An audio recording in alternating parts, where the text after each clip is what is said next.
You guys, look at the view outside my window. That is supposed to be a driveway. That's not a driveway right now. It's just a snowbank. So I need to write some subplans. Hi there and welcome back to the Caffeinated Classroom. If this is your first time here, my name is Marie. My knees hurt. That was really hard to sit down, you guys. Anyways, I'm a high school teacher in San Diego, California, except I'm not in San Diego, California right now. I am up in the mountains in Southern California and I am completely snowed in, as you saw. And I'm not gonna make it to school tomorrow. So I need to rearrange some things and I need to figure out how to make stuff work in my absence. Care to come along for the ride with me? Let's go.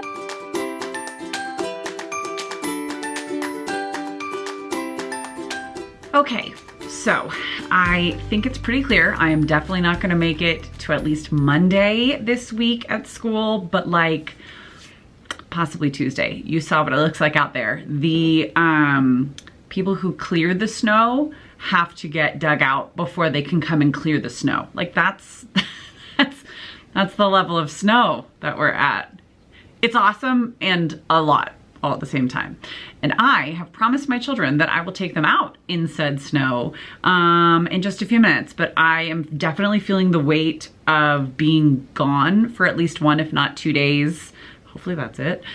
This week as I'm coming back from a full week off of school, so I wanted to make sure that I take care of my subplans now. I thought, why not bring you along for the journey? So I'm at my little makeshift, you're on a windowsill, and I'm in front of a window seat on the ground. So basically, here's what I've got going on this week. I am starting in my sophomore classes. That's the one that I'm focusing on right this second because seniors are a heck of a lot easier.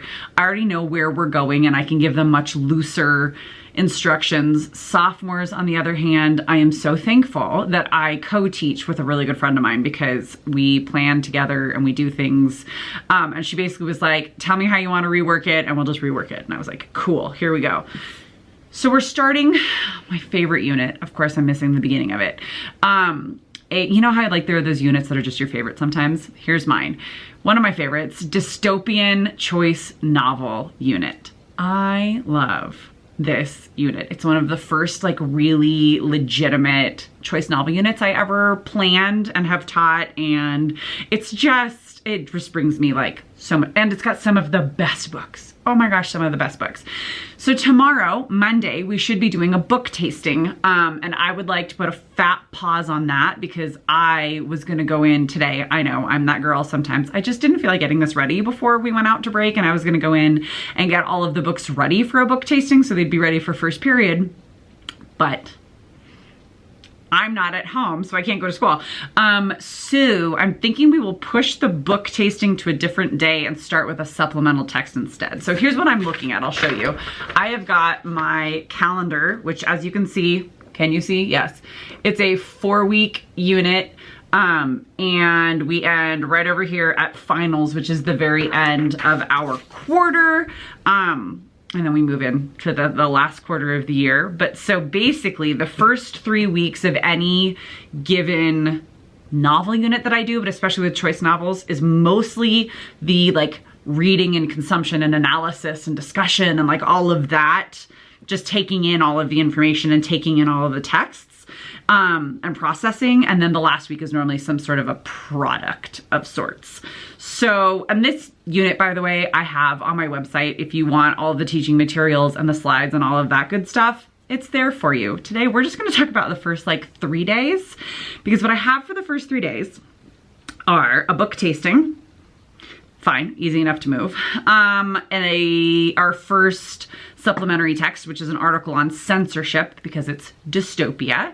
And then the third day is writing a body paragraph, taking the idea of censorship that we've looked at and talked about and writing a paragraph about the examples of censorship that they're already seeing in their novels. So the novels are pretty finite. I'm gonna show you my slides in just a second, what I'm like doing here. It's a finite list. And I know them all well enough to know that like in the first chunk of reading, they're all gonna make it to some sort of censorship so that they can do some sort of body paragraph writing. So ideally, I would have time like this, like Monday, book tasting, choose their books, check out their books, start reading their books. Tuesday, read the article, annotate the article, talk about the article, keep reading your books. And then Wednesday, have some time to write the paragraph, finding evidence from the book on the content of the article.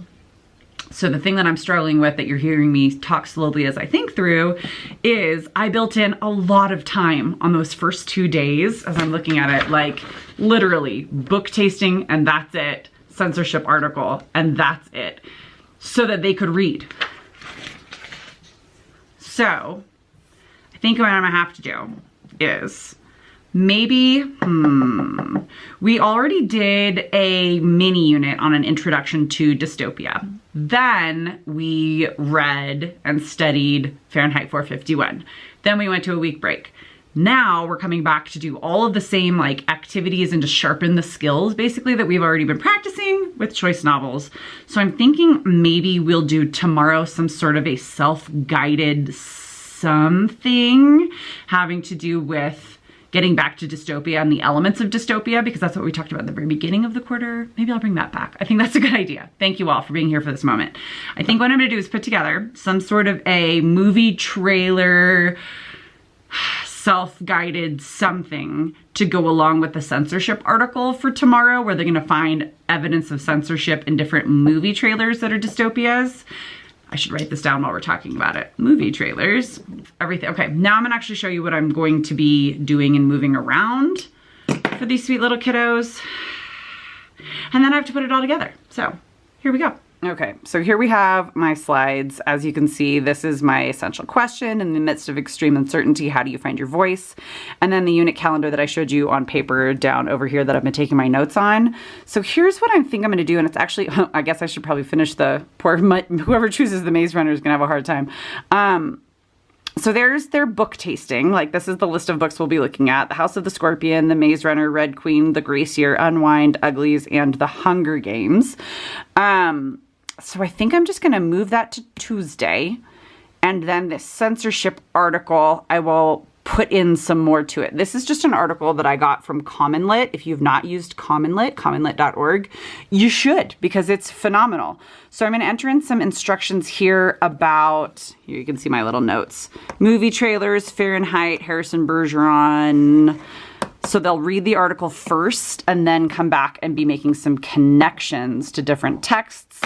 And maybe I'll find a couple of movie trailers for them, and then maybe they'll find another one. And I think that'll be it for Monday. And then Tuesday, they'll be good to go with the book tasting, because they really do need time to read before we can start getting into the big picture parts of an essay and then into a body paragraph about censorship. Okay, I'm starting to feel better. Get to work now.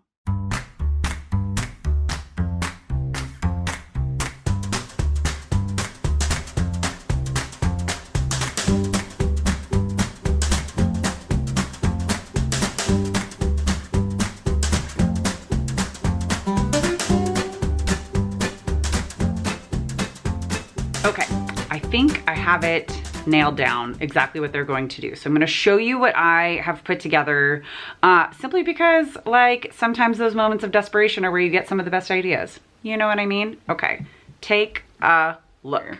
So I ended up taking that whole slide deck and just making it a smaller one that's just student facing, just for tomorrow.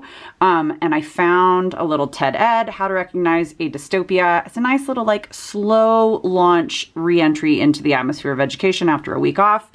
And then here's the actual task of the day. First, they're going to read this article, and we're gonna have them, my co-teacher and I agree that students should be actually physically writing on paper when they first get back, especially from a break. So we're gonna have copies of that. And they're going to be annotating for connections they make to other texts, to the real world, and to, like, their own experiences and observations in life.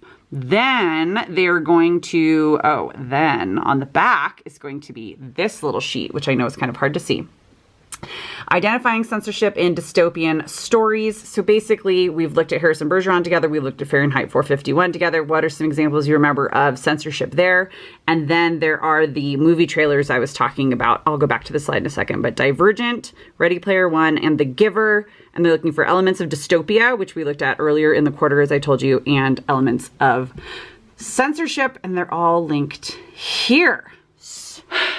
Okay, I feel better that it's not a throwaway day and it's not something that I don't know, we don't have to like move everything completely around. And that sincerely, if you are a listener of my podcast, of the Brave New Teaching podcast, you've heard Amanda and I talk over and over and over again about how units that are designed, exploring essential questions with inquiry at their core, at their center, there's so much more flexibility.